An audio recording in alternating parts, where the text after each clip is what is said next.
আজ বৃহস্পতিবার 27 কদরে চুপি চুপি এই দোয়াটি 21 বার পড়ুন। যা চাবেন তাই পাবেন। জীবনের সকল গুনাহ মাফ হবে, ভাগ্য খুলে যাবে, দোয়া কবুল হবে, আশা আকাঙ্ক্ষা পূরণ হবে। বৃহস্পতিবারের দিন সাপ্তাহিক উত্তম দিনসমূহের মধ্যে অন্যতম একটি দিন। বৃহস্পতিবারের দিন সারা পৃথিবীর সমস্ত মানুষের আমলসমূহের রিপোর্ট পেশ করা হয়ে থাকে। আসমানের সকল দরজা উন্মুক্ত করে দেওয়া হয়। আজকের বৃহস্পতিবারের দিনটি 27 কদরে পড়েছে। লাইলাতুল কদর বা শবে কদর এমনই বরকতপূর্ণ একটি দিন এবং বরকতপূর্ণ একটি রাত, যা বৎসরের সবচেয়ে উত্তম, ফজিলতপূর্ণ, মাহাত্ম্যপূর্ণ, তাৎপর্যপূর্ণ একটি দিন। এই দিনে আল্লাহ পাক রব্বুল আলামিন বিশ্ববাসীর জন্য বিশেষ নিয়ামত প্রদান করেন।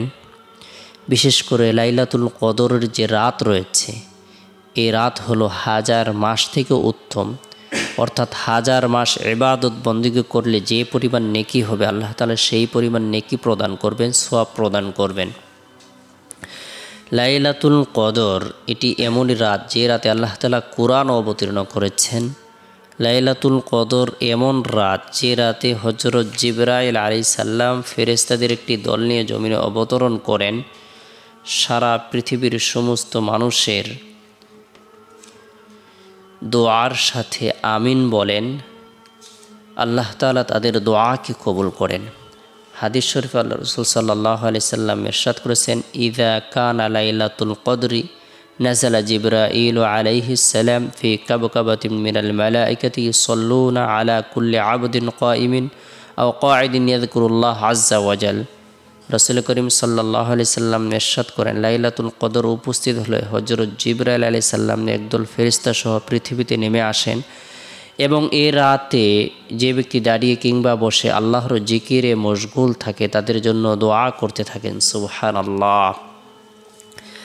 আমরা বৃহস্পতিবারের দিনটিকে যদি গুরুত্ব দেই, লাইলাতুল কদরের দিন হিসেবে আমরা প্রত্যেকেই যদি নফল ইবাদত বন্দেগী করি, তাসবিহ তাহলিল পাঠ করি, রব্বুল আলামিনের দরবারে রুনাজারি করি, তাহলে আশা করা যায় আল্লাহ তাআলা আপনার আমার জীবনের যত ধরনের ইচ্ছে রয়েছে, আশা আকাঙ্ক্ষা রয়েছে, চাওয়া পাওয়া রয়েছে, সকল ধরনের চাওয়া পাওয়াগুলোকে পূরণ করে দেবেন, দোয়াকে কবুল করবেন।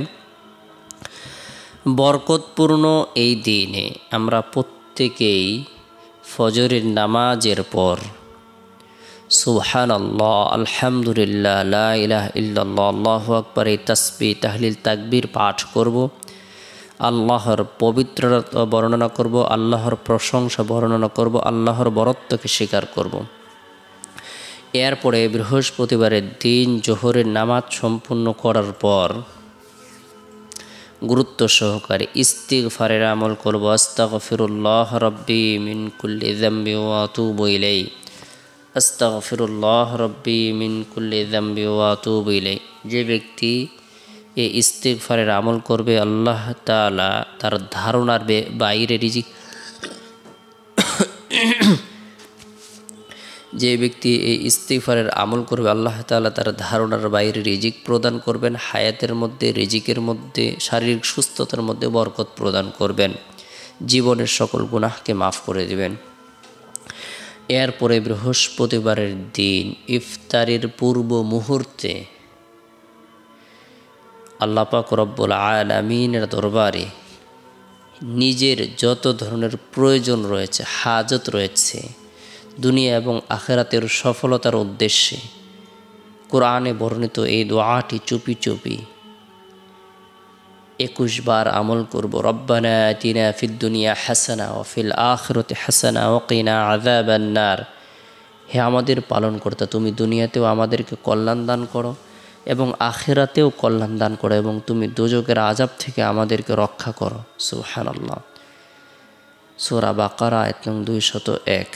যে ব্যক্তি এই দোয়াটি আমল করবে, আল্লাহ পাক রব্বুল আলামিন তাকে দুনিয়া এবং আখিরাতের পরিপূর্ণ নিয়ামত দান করবেন, জাহান্নামের শাস্তি থেকে, আযাব থেকে নিরাপত্তা দান করবেন।